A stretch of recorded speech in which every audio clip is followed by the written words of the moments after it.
쉽게 행동으로 논리를 대변하고 결과로서 과정을 입증했습니다.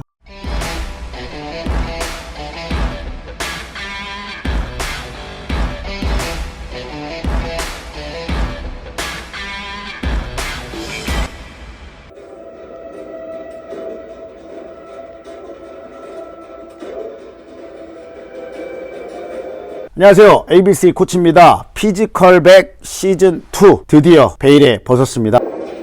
피지컬백 두 번째 탐구. 저번 시즌에는 2화 공개가 됐었는데 이번에 4화까지 공개가 됐더라고요. 그래서 저는 1, 2화 보고 3화 처음에 했던 공백기 경기까지만 보고 안 봤습니다. 그래서 오늘 리뷰의 내용은 무동력 달리기 사전 퀘스트에 대한 내용을 얘기를 하려고 하거든요. 여기서부터 치명적인 스포일러가 들어가 있으니까 여러분들께서 안 보신 분들은 1화를 보시고 리뷰를 시청해 주시면 감사하겠습니다. 그리고 구독과 좋아요는 큰 힘이 납니다. 감사합니다.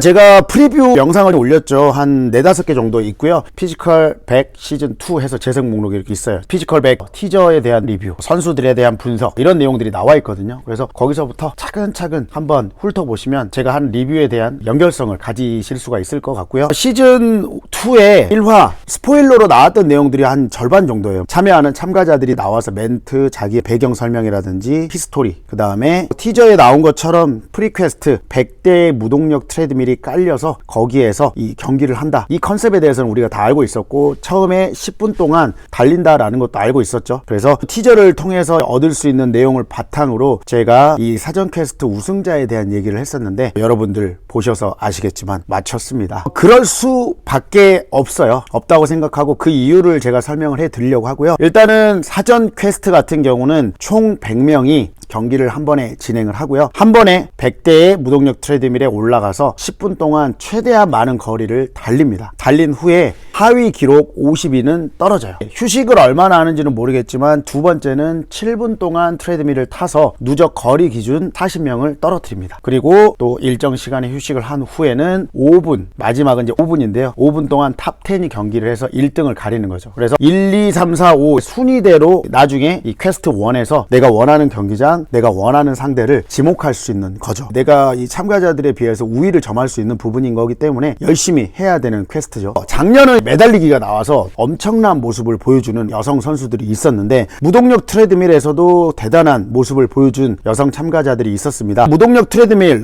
러닝이다 보니까 가벼운 사람이 무조건 유리할 거야 라고 생각할 수 있는데 이 무동력 트레드밀은 내 스스로 이 벨트를 돌려야 되고 돌리는 강도에 따라서 속도가 정해져요. 페이스가 정해지는 거고 그 다음에 평평하지 않죠. 커브가 지어져 있는 벨트 위에서 달려야 됩니다. 그래서 일반적인 전동 트레드밀에서 이 벨트가 돌아갈 때 발만 올리는 거랑은 완전히 달라요. 무동력 트레드밀이 만들어지게 된 계기 자체가 밖에서 뛰는 거와 동일한 환경들을 만들어주기 위해서 밖에서 길거리가 가고 내가 발을 올리는 게 아니잖아요. 트레드밀은 이 러닝 연습을 할 수 있게 자동으로 돌아가게 하는 거지만 우리가 실제로 밖에 뛰는 느낌하고는 약간 차이가 있죠. 근데 이 무동력 트레드밀은 스스로 속도를 폭발적으로 냈다가 힘들면 줄이기도 하고 만약에 전동 트레드밀처럼 시속 16km로 맞춰놨다고 해서 시속 16km로 계속 똑같이 그 위에서 달린다고 해서 맞춰지는 건 아니거든요. 그래서 스스로 속도를 조절하는 부분이기 때문에 훨씬 더 많은 이 코어 근육이라든지 밸런스를 요합니다. 거기 플러스 커브가 지어져 있어요. 이 벨트를 돌려야 됩니다. 우리가 달리기를 할 때 지면을 박차고 밀고 나가시는 분들이 있는데 무동력 트레드밀은 밀고 나간다는 느낌보다는 발을 이렇게 당겨주는 개념이에요. 발로 이렇게 당겨주는 거죠. 그리고 착지도 되게 중요합니다.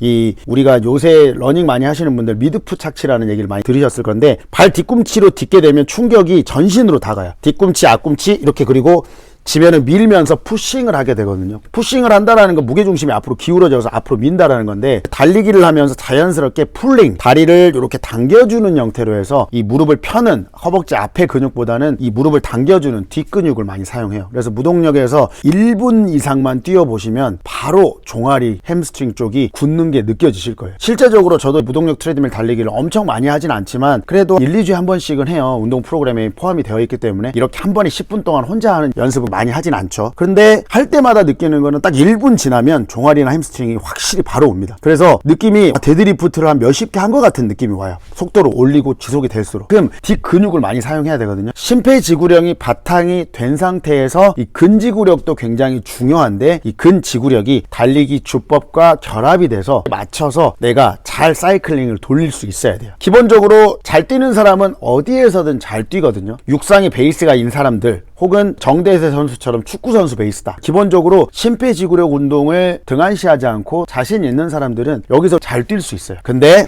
심폐지구력 운동을 많이 안 했다, 이런 분들은 지옥이죠. 제가 이전에도 얘기했지만 체중이 과하게 무거운 슈퍼 헤비급들은 다 떨어질 거라고 얘기를 했거든요. 200kg 참가자, 120kg 참가자, 강철부대 출신의 황충원 같은 대원도 100kg 가까이 나가거든요. 이런 유산소성 운동을 안 하지 않아요. 절대. 크로스핏 하면서 숨찬 운동들을 많이 하는데, 이 러닝 단일 종목을 크로스핏 하는 선수들이 5분 인터벌로 트레이닝 하는 게 생각보다 많지 않아요. 한 달에 한두 번 나올까 말까 합니다. 그러다 보니까 기본적으로 숨차는 운동을 하지만 숨찬 호흡이 이 갑바 올라오는 방식 자체가 다르기 때문에 무조건 크로스핏을 했다고 다 잘한다, 그렇진 않아요. 여성 크로스핏 선수들도 다 50이 바깥쪽으로 떨어졌거든요. 오히려 여성 박하연 선수죠. 이 핸드볼 선수가 여자 중에 제일 잘했죠. 30 몇 위를 해가지고 처음에 기록에 랭크가 됐고, 그 다음에 육상 현역 선수죠. 김지은 선수인가? 그 선수랑 16위 격투기 선수인데, 격투기가 아무래도 여러 체력 요소도 중요하지만 이 심폐 능력 굉장히 중요하게 생각하잖아요. 격투기 챔피언까지 할 정도의 멘탈리티와 체력 굉장히 좋았던 거죠. 여기에서 또 엄청난 모습을 보여줬던 사람이 누구겠습니까? 바로 제가 얘기한 대로 홍범석 대원이에요. 홍범석 대원 얘기를 했잖아요. 자기 몸의 80%가 러닝이다. 제대한 지 한 7, 8년 됐을 겁니다. 그리고 제대하고 나서는 바로 소방관 생활을 했고, 그런데 이 홍범석 대원의 최강점이 러닝을 즐긴다라는 거예요. 러닝 훈련을 굉장히 많이 하는 모습들이 유튜브 채널에 올라가 있어요. 러닝 자체를 좋아하지 않으면 이렇게 하기가 어렵고, 러닝 관련된 대회들도 나가고 있고요. 제가 작년에 스포엑스라고 하는 국내 최대 스포츠 박람회에서 디렉스에서 인도어 마라톤이라는 걸 진행을 했었거든요. 디렉스의 전동 트레드밀인데 속도 조절을 자기 스스로 하는 게 있어요. 자기가 빨리 뛰면 속도가 자동으로 올라가요. 누르는 거 없이. 그 다음에 약간 뒤쪽으로 가면 속도가 자동으로 감속이 됩니다. 중간 정도에서 계속 유지하면서 러닝을 하는 달리기 레이스를 진행을 한 적이 있는데, 작년에 홍범석 대원이 나와서 2등을 했습니다. 거기에 러너들이 주로 나왔었거든요. 1등을 한 러너는 러닝 체육관도 운영하시고 체중이 60 초반 나가세요. 그 다음에 풀코스도 많이 뛰어보고 유명한 선수입니다. 근데 이 선수 다음으로 2등을 했거든요. 근데 홍범석 대원은 키가 한 180이 넘고 체중도 거의 80kg 가까이 되잖아요. 체중이 그렇게 많이 나가는 상태에서 그 정도의 퍼포먼스를 낸다? 엄청난 거죠. 기본적으로 러닝에 대한 심폐지구력도 좋은데 자세 같은 것도 굉장히 좋고, 무동력에서 보면 상체가 꼿꼿이 선 상태로 잘 뛰잖아요. 무동력은 무게중심선이 살짝만 앞으로 가게 되면 펄이라고 하는데, 몸이 이렇게 기울어지면서 발이 급격하게 빨라질 수밖에 없어요. 약간 커브가 이렇게 높게 지어져 있는 곳을 밟게 되는 거죠. 그러다 보니까 중심이 앞으로 무너지게 되면 속도가 다변화될 수밖에 없거든요. 빨라졌다가 내가 또 감속하기 위해서, 이런 과정이 내 몸을 지치게 해요. 근데 몸을 꼿꼿이 세워가지고 상체를 잘 움직여주고 발을 부드럽게 잘 사용해주는 거죠. 이 발목과 발바닥이 이 러닝에서는, 저는 잘 뛰지는 못하지만 이론을 알고 있으니까, 발목과 발바닥이 스프링 같은 역할을 해줘야 돼요. 그래서 달리기 잘하시는 선수들이 줄넘기 연습도 많이 하거든요. 줄넘기가 이 몸의 탄성을 끌어올려주는 운동을 하잖아요. 그래서 발바닥을 잘 사용하고, 아까 얘기한 대로 발 착지, 미드풋 착지를 하면서 자연스럽게 발을 당겨주는 거죠. 이 햄스트링 풀이라고 하거든요. 그렇게 해서 앞근육과 뒷근육을 지속적으로 사용할 수 있게. 뒷근육이 좀 더 지구력이 좋습니다, 앞쪽보다. 그리고 근육이 더 커요. 그렇기 때문에 오래 지속할 수 있는 능력을 가지고 있어요. 그래서 지금 달리기 주법도 좋아요. 무동력 트레드밀도 또 적응이 됐어요. 지금 홍범석 대원은 체육관 운영하고 있잖아요. 그래서 본인이 원하는 삶, 본인이 좋아하는 것들을 하면서 운동에 매진할 수 있는 환경이 되어 있거든요. 그래서 단연 국내 운동 관련된 인플루언서 중에 심폐지구력 능력은 단연 최고일 거라고 생각을 하고, 이 기회에 증명을 했네요. 특수부대 707 출신의 홍범석 대원이 707의 구호답게 행동으로 논리를 대변하고 결과로서 과정을 입증했습니다. 그리고 2위 조정 선수 출신이 있죠. 조정 선수들의 지구력도 엄청납니다. 파워와 지구력. 그리고 기본적으로 키가 커요. 무동력 같은 경우도 일정한 체중이 중요해요. 너무 무거워도 안 되고, 가볍다고 잘하는 건 아닙니다. 하체에 근력도 좀 있어야 돼요. 이 근지구력과 근력과 심폐지구력을 잘 써주면서 이 장비에 대한 적응도가 있어야 되는데 이 조정 선수 키가 한 185는 돼 보여요. 굉장히 커 보이고 조정 선수들이 제일 단신이 180이거든요. 그리고 몸도 아주 벌크하지 않아요. 그러니까 굉장히 잘 뛰더라고요. 조정 선수들이 자기 종목 거리에 따라 다르겠지만 그런 중장거리 인터벌 트레이닝을 굉장히 많이 하기 때문에 체력이 굉장히 좋거든요. 조정 선수도 엄청난 모습을 보여줬고 정대세 선수 축구 선수의 진면목을 보여줬다고 생각합니다. 그리고 우승 후보라고 제가 꼽고 있죠. 아모띠가 1300m 정도 탔는데 엄청나요. 제가 예전에 무동력 트레드밀을 뛰었던 기억, 저희 체육관의 운동 프로그램을 제가 만들어 놓으니까 여기에서 한번 찾아봤거든요. 5분 기록을 찾아보니까 5분 맥스로 1040m를 탔더라고요. 저도 달리기를 엄청 잘하는 편은 아니거든요. 1040m 탔으니까 정말 목숨 걸고 하면 2km 정도 타지 않았을까. 물론 경쟁자가 있고 주변의 환경이 조금 더 에너지를 쓸 수 있는 환경이니까 좀 더 달렸을 수도 있고 더 못 달렸을 수도 있겠지만 지금 한 2000m 정도 달렸다라고 보거든요. 이 기록 정도면 50등 안에는 들어가요. 왜냐면 50이 끝자락이 보니까 1870, 60, 50대 요 정도였으니까 요 정도 기록되면은 50위 안에 들어가는 기록이죠. 여성 선수 박하연 선수가 1949m 굉장히 잘 뛴 거고 김동현 선수가 엄청난 모습을 보여줬죠. 탑 10 정도의 기록을 만들어냈는데 본인 얘기했잖아요. 경량급들한테도 달리기 할 때도 앉았다. 그 강자가 우글우글 거리는 UFC 무대에서 웰터급 6위까지 갔다. 그리고 태어나서 자기가 격투기 하면서 딱 4번 졌대요. 거의 30전 가까이 하면서 증명한 거죠. 그리고 김동현 선수 자체가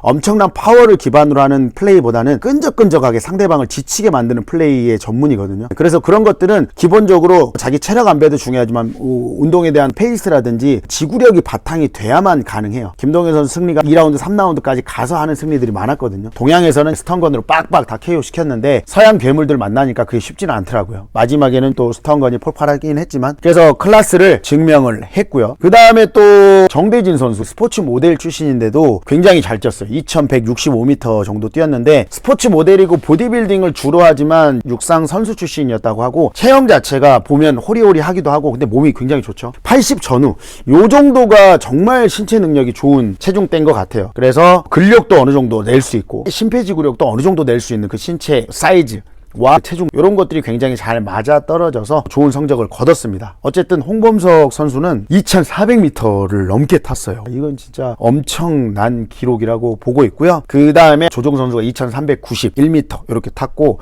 그 지게꾼 그분도 한 2320 그분은 러닝을 좀 하시는 분 같아요. 풀코스도 나가고 한다는 걸 보니까. 그리고 또 놀랬던 게 안드레진도 2300m 정도 탔는데 진짜 심폐 능력 좋더라고요. 잘 뛰는 거예요. 체구가 작지 않잖아요. 안드레진도. 근데도 잘 뛰었습니다. 반면에 우리 100위권 위성호 트레이너 3대 900 가까이 치는 친구인데 이 친구가 400m는 좀 너무했다. 조금만 더 열심히 하지. 400m는 좀 너무한 것 같습니다. 근데 전략일 수도 있어요. 어쨌든 여기에서 바로 떨어지는 건 아니니까. 그래서 퀘스트 제로에서 1차전은 이렇게 되고 두 번째는 7분을 뛰고 그 다음에 5분을 뛰어가지고 이 누적된 거리로 우승자 순위를 나눴는데 홍범석 대원이 거의 5000m 이상 탔는데 진짜 엄청난 기록입니다. 무동력에서 정말 쉽지 않고요. 그렇게 해서 순위가 만들어졌습니다. 그래서 이 1위부터 50위가 먼저 상대방을 지목할 수 있고 내가 원하는 경기장도 택할 수 있는 퀘스트 제로 내용이었습니다. 러닝에 대한 내용이 나왔었고 이 100대를 어디서 공수했을까 막 이런 생각들도 많이 하셨을 거예요. 이 전에 리뷰에서도 제가 얘기했지만 디렉스라고 하는 기업에서 제품을 생산을 해서 후원을 했고 작년의 일이거든요. 작년 7, 8월 그 정도 시기입니다. 국내에서 생산을 하기 때문에 이게 가능해요. 대부분의 무동력 트레드밀은 중국에서 많이 수입을 하는데 문제가 이런 큰 장비를 넣었다가 뺐다 할 수가 없어요. 중국에서는 부품이라든지 이런 것들이 넘어와야 되고 하다 보니까 중국에서 수입이 된 장비들은 대부분이 판매하고 AS 자체가 되기가 쉽지 않습니다. 왜냐하면 판매하는 사람이 전문가여야 되거든요. 근데 그게 아닌 상황에서는 부품 조달이라든지 수리라든지 이런 게 쉽지 않아요. 근데 디렉스라고 하는 회사는 국내에서 생산을 다 하고 있기 때문에 모든 AS라든지 이런 것들이 가능하고 큰 규모를 가지고 있는 기업이다 보니까 그때를 생산을 해서 무동력의